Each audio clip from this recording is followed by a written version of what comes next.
All right, guys. So for this project, we are going to be making a mandala, but we wanted to actually change colors and to do things.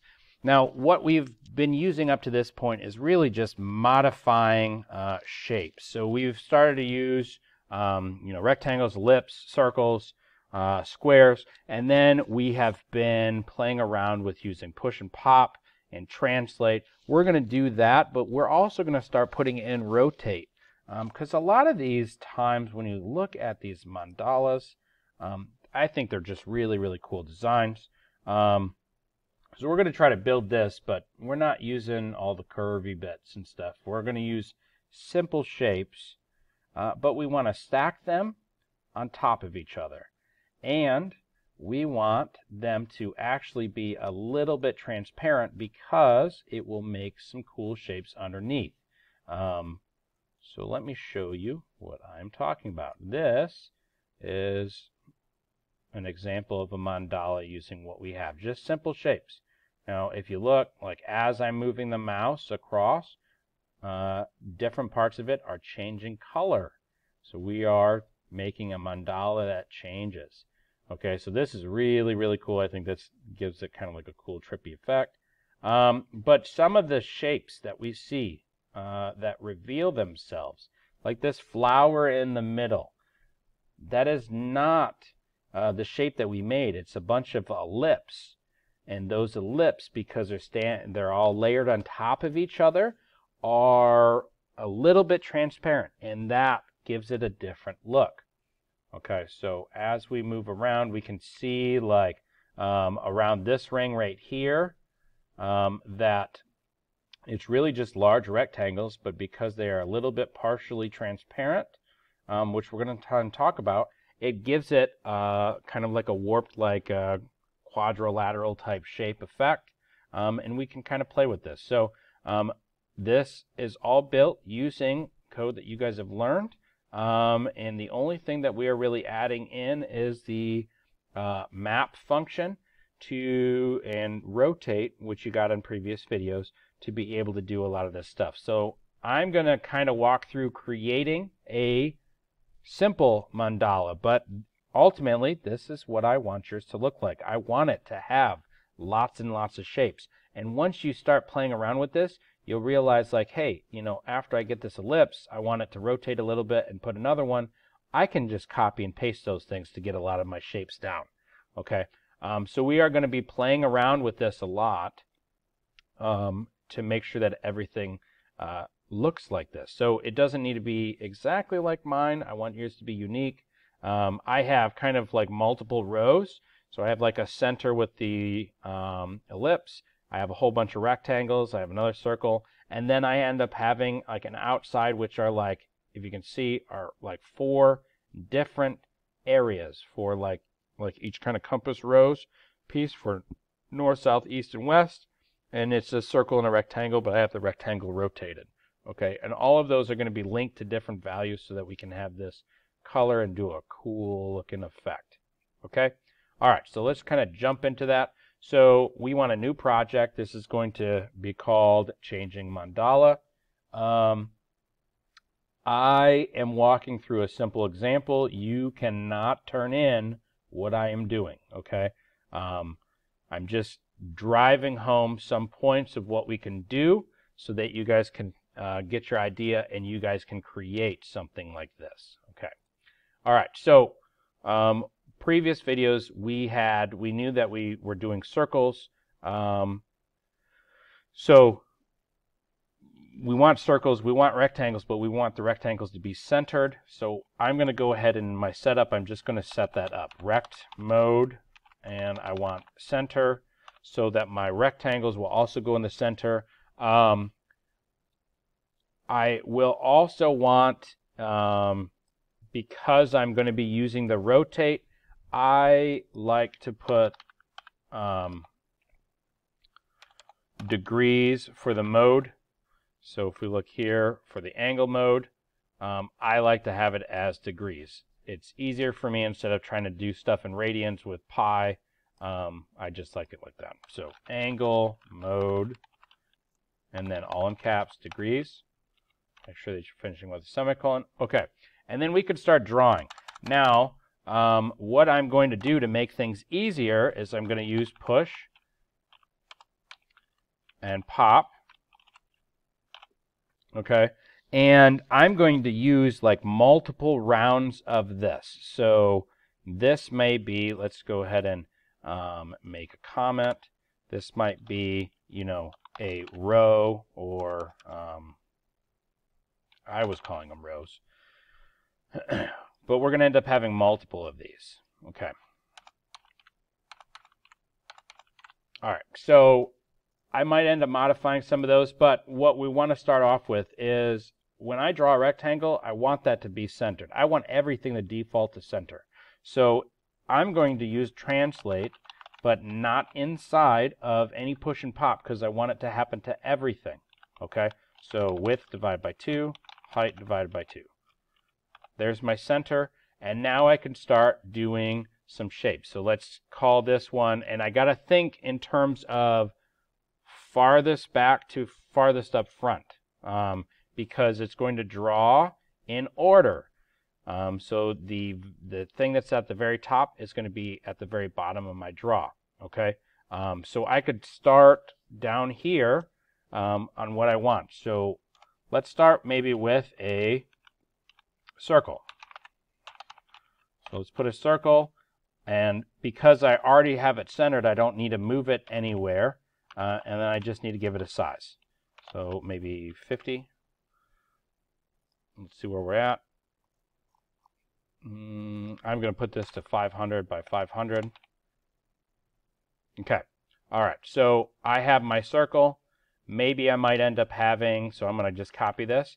Maybe I might have a couple circles, and I want them to all have different sizes. So let's do 40 and 30. Now, why do I not see if I have them in the wrong order? So like if I had this, something bigger on top of something smaller, I don't see it. Okay, so I have to actually make sure that the smaller items are still seen. Okay. Now I also want, for my first thing, I'm going to want to put like a rectangle right in the middle. Okay, so let's go ahead and do that. So we're going to do rect, and I'm going to do it at 0, 0. And let's try 30 and see where we're at. Okay, that's not too bad. But I actually want this to be rotated. So inside of my push and pop, I don't have to worry about circles. Those aren't going to change, but this rectangle I do want to rotate. So I'm going to rotate, and if I rotate 90, I'm not going to see anything. But if I rotate, say, 45, that looks pretty cool. If I wanted to change the size of this, maybe down a little bit, that looks cool. Okay, and if we notice, I'm starting to make a little bit more complex shapes just because I'm using like a combination of rectangles. So what if I took another one and put it behind that other circle? And let's give it a little bit bigger size. See, that looks pretty sweet. I'm going to do that again. And let's do 40 for that one. That looks pretty cool. Okay, so then I can start playing with this. That might be my first row. I am going to end up having to do colors, but I could start rotating. So this one I'll leave for right now. Let's go to the next one. So this would be my first row, or let's just call it center. Center business. Okay, and here I'm going to do, as my second row, I'm going to do something. Now I want a shape that is going to, maybe I'm going to start with a circle that is going to be much bigger. So let's do maybe 150 for it, and it's still going to be centered. Okay, and then around here, maybe I want circles or ellipse. I'm going to use ellipse because I think those are fun to do. So let's just try putting one, and we're going to position it. So here, let's do 0, 0, and ellipse means I can have a different width and a different height. I want a longer width, so let's do like 150, 50. Now I don't see anything because this is on top, so let's switch the order. Okay. Now this, like if I wanted to do like flower petals or something, like I could have that rotate. I think that'd be cool. I could also maybe make this, let's say only 100, and then I could bump it over using this. So I know that I'm centered, but on this one maybe I want it over like 50. So something like that. I think that's kind of cool. So I could play around with this. Well, if I wanted this shape, but I wanted to repeat it and go around in a circle, well, as long as I'm picking a multiple that will get me to 360, it would break it up evenly, and I could just copy and paste. So let's play around with rotating. Maybe we're going to rotate, how about, let's rotate,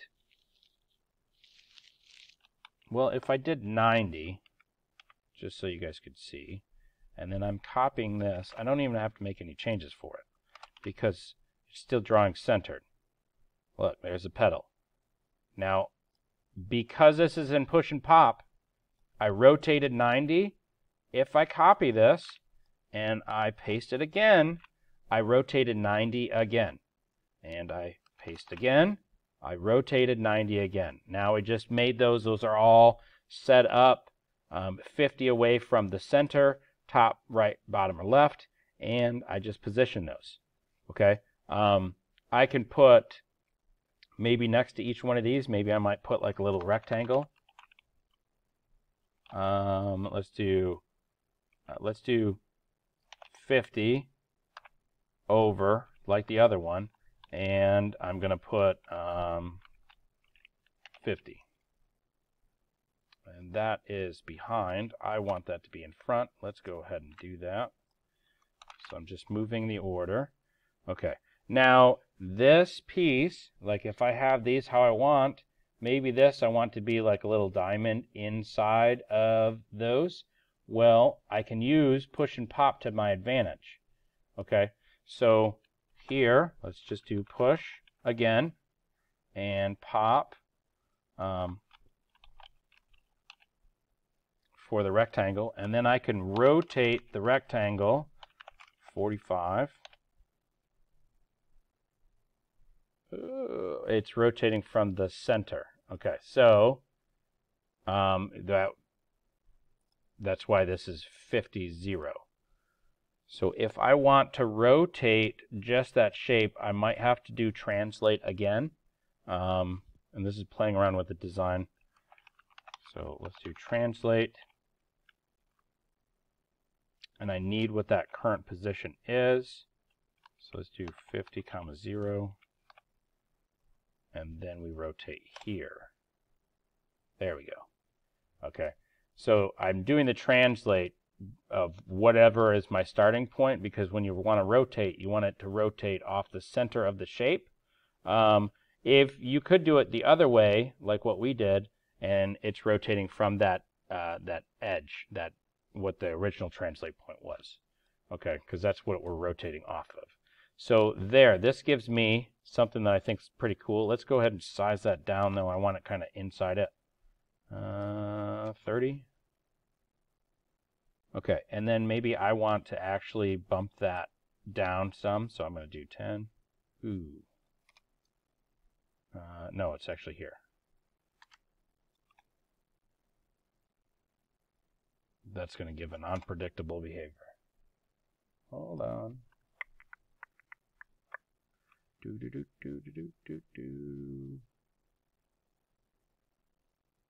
Because I'm already at the 90, it's confusing me. 10. That makes me go up. Yeah. Maybe I'll just leave it. I don't want to try to be too confusing. Okay, so I can copy this and then for each time that I'm seeing the rotate with the ellipse, I'm going to want to put it there. So we have this one. I want this to go on top. There we go. And then we rotate, and then we put another one. We rotate, we put another one. We rotate, we put another one. Okay. So that looks pretty cool. So I'm not going to do the other two rows. That's what I'm thinking you guys are going to have to do. But you guys are playing around with these shapes, playing with rotate, okay? Playing with the translate. If I did this with, instead of rotating 90 for the ellipse, then I could say like rotate 10 and then do it 36 times, and I'd have a bunch of different shapes. Okay. All right, so that's kind of covering making the design, which is really, really cool. We get to have a lot of cool radial symmetry, which is the thing, okay? So you guys need to make sure that you are having it symmetrical starting from inside and working our way out. So if I kind of cut it in half, it should look symmetrical. If I cut it in half this way, it should look symmetrical, okay? That's what really gives and helps to sell the effect. Okay, the next thing that I want you guys to do is we're going to look at colors. Colors, I mentioned, go from 0 to 255. What we want to actually do is we want to map the movement of our mouse from the edges to actually a color value, okay? So we can do some cool stuff with that. So this is the map function. This is really, really useful to do a lot of stuff. Let's look down here. So this remaps a number from one range to another range. So we could say, well, the mouse X normally is going on the canvas. I'm mapping that from that value to between 0 and 255. Okay. So if we look here, here's our syntax. Map whatever we want. Here's our original starting and stopping. This is our starting and stopping that we want to map it to. Okay. So jumping in here, I'm going to create, and you're ultimately going to do this 4 times. I'm only doing it 2 times. Okay, value 1, value 2, and then I can't, because this is mapping, I don't want it to happen just once. It has to happen multiple times. So I'm going to do it inside my draw, and I'm going to do it at the very top, because I might end up using it to also change the background color. Okay, so I can say value 1 is map, and what do I want to map? I want to map mouse X, and mouse X is going to go from 0 to the width of the screen. So from this left side to the right side, and I want to map that from that normal value to 0 to 255. Okay, now if I replaced whatever I'm using for color, now as I move across, this changes. That looks pretty cool. Okay. Now we know by doing color, if I have 1 value, it's going to be grayscale. If I have 3 values, it is going to be red, green, and blue. So I can play around with this. So I'm going to do mouse Y on this and go from width to, oops, I'm on mouse Y. So I'm going from 0 to height and 0 to 255. Okay. Now, if I only put 2 values, it's not really going to do what I want. Okay. One of them is going to be transparency, and one of them is going to be the grayscale. So I actually need 3. I'm either doing 1 for grayscale. So let me do value 3. So for our value 2, we can put that in there, value 2, and then we're going to do value 3, but we got to give something for it. So let's do this again. So this one, now it's almost the same, which I don't really want. Value 3, 1, 2, 3. Okay, I'm not getting all the colors. I'm getting blue or red. Okay, and the reason is because these are set up, I'm mapping the exact same function for 2 of them. Okay, so I don't want that. I could use mouse Y again, but what I want to do is maybe change this instead of doing from 0 to height, or I could do from 255 to 0. So in this one, I'm going to flip this from my value 3, 255 to 0. So then looking at this, as I grow here, what's happening? Value 2 is getting larger. It's getting mapped larger, but my value 3 is getting smaller in terms of color, because as I go from 0 to height, this is getting smaller from 255 to 0. So now we see more colors. So as I'm moving this across, I'm getting cool effects. All right, now that's just for the background. Okay, I need to map that for 4 of them, but what we can get with this, now that I have this, I can put this inside of a fill for literally any piece. So it's best if you're doing this for multiple colors. Okay, now see how it's doing it all for 1. Now I might end up doing something for this shape, this ellipse, and this is going to be value 3, value 1. I'm going to change the order, making sure that I'm not repeating any of them. And now we get, as I'm moving it across, we're getting color changes. Okay, so that is really, really cool. That's what we want. That's ultimately what we need to do to get to here. Okay, is by filling, using fill for every single shape, and changing how you're doing value 1, value 2, value 3. You're also going to end up having a value 4 and switching the orders around. Okay, the transparency amount. This is something that we're going to want to use multiple times. Okay, so transparency, or what we would call the alpha channel. So just type alpha value, and then in setup we're going to hard code this alpha value, and I find the best number to use is 80.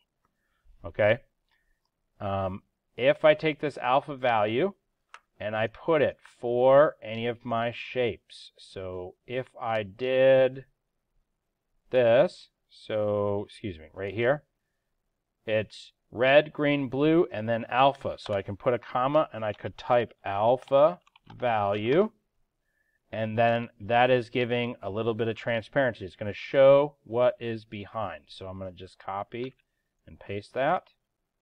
Paste. Now we can see that I can start to see a little bit behind that circle and those shapes. Okay, that's what alpha value does. So we can add that to every single one, and then it will give us a whole bunch of different colors and give us a cool, cool effect. Okay, the more I have it, the closer to 100, the less see-through it is. Okay, or excuse me, I think it's 255. Yeah, the less see-through it is. So you can go to 255. If I go to, let's say 5, because 0 is going to be, it is 100% in see-through, so it's like it's invisible. Okay, 255 would be the max that I can have on the channel. So like for red, green, blue, and alpha, the max is 255. Different programs might end up having different values. Okay, I find that 80, I think, gives pretty cool effect. This is 80 right here, and it looks pretty sweet.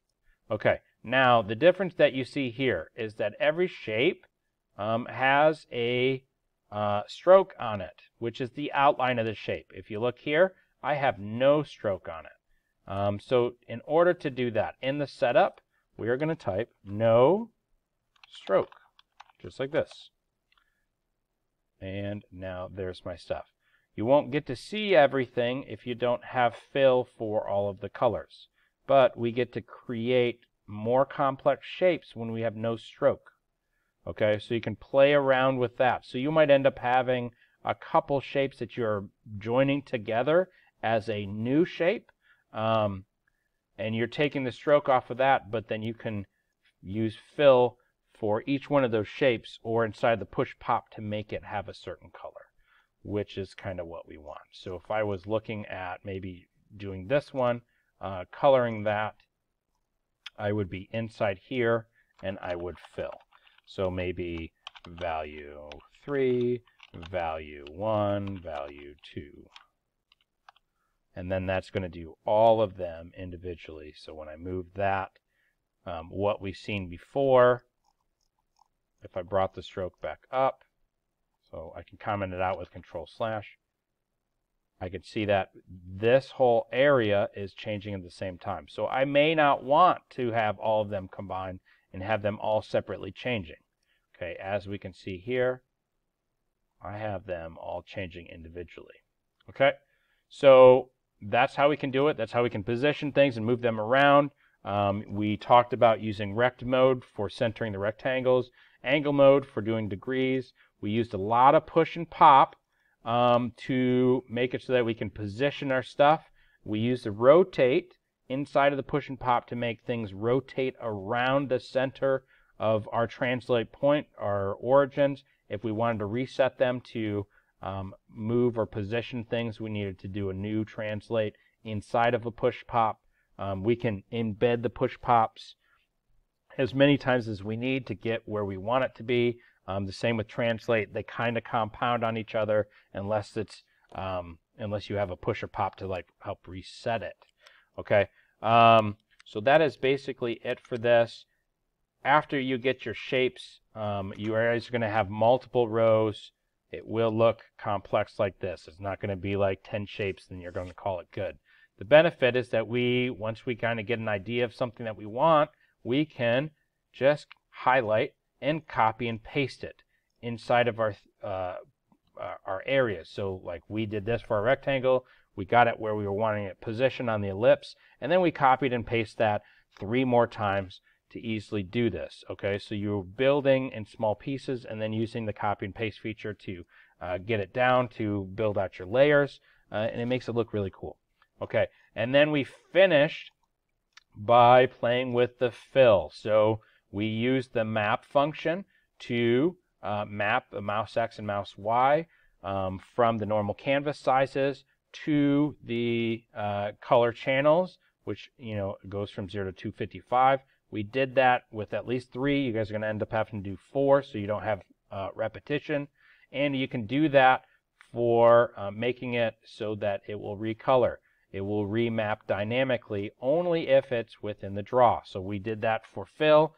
And then we created a variable to hold our transparency, our alpha channel value, which we set to 80. And then we would start applying that to every single fill that we used and apply the alpha value as a 4th parameter to give it a little bit of that transparency. So when you guys are done, you'll have something sweet that will look like this and will look amazing.